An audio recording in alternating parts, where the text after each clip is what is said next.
I'm sure that there are lots of times when you feel like your best just isn't enough given the challenges that you're facing. Just want to say, despite some very challenging times in our society and in our community, your contributions matter a lot, and our efforts to provide care to our patients are hugely meaningful for our community. So, as always, thank you all for what you're doing to help get us through this very challenging situation.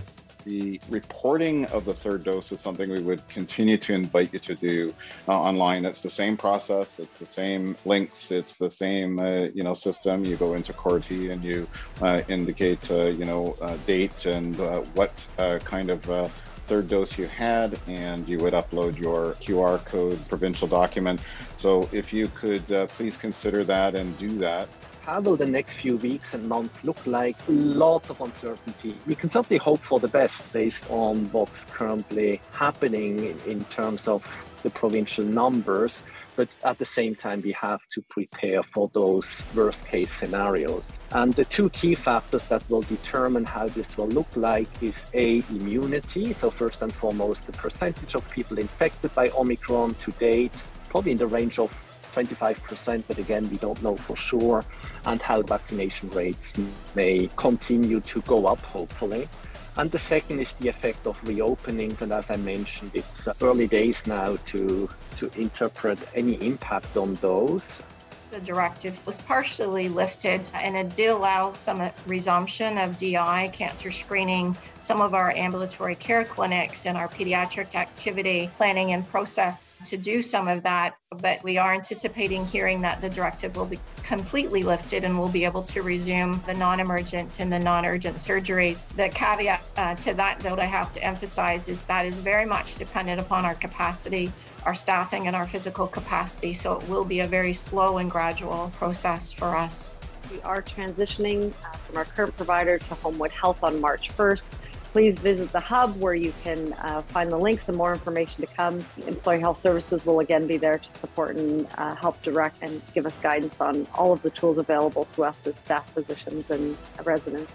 Multilingual, diverse clinical network. They do have expertise in all different areas. This is for employees, family members, eligible dependents, totally voluntary, no cost to the user.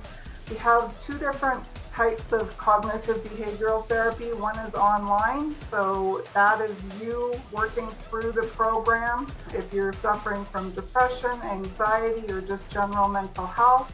But also for you, we've added mid to longer term counseling, depression care and trauma care. They cover up to 20 sessions with specially trained counselors. Again, it is a cognitive behavioral therapy. Training is available now to start, and we would encourage you to take the opportunity to sign on to the LMS and start to do your e-learning vignettes or videos. They're excellent, they're short and to the point.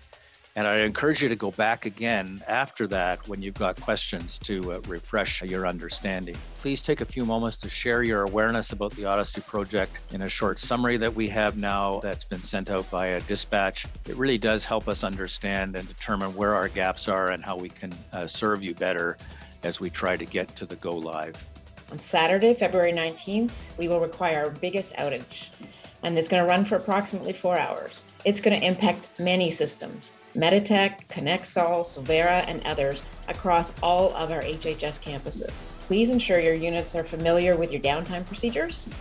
We know that we continue to be super pressured and facing lots of challenges, but at the same time, it does seem that there is some room for optimism in terms of where the pandemic is heading. So I think we need to hang in there for a few more weeks before we start to see, hopefully, some return to normalcy. Given where we've been, I think things are looking about as good as we could have hoped for. So that's something to be grateful for.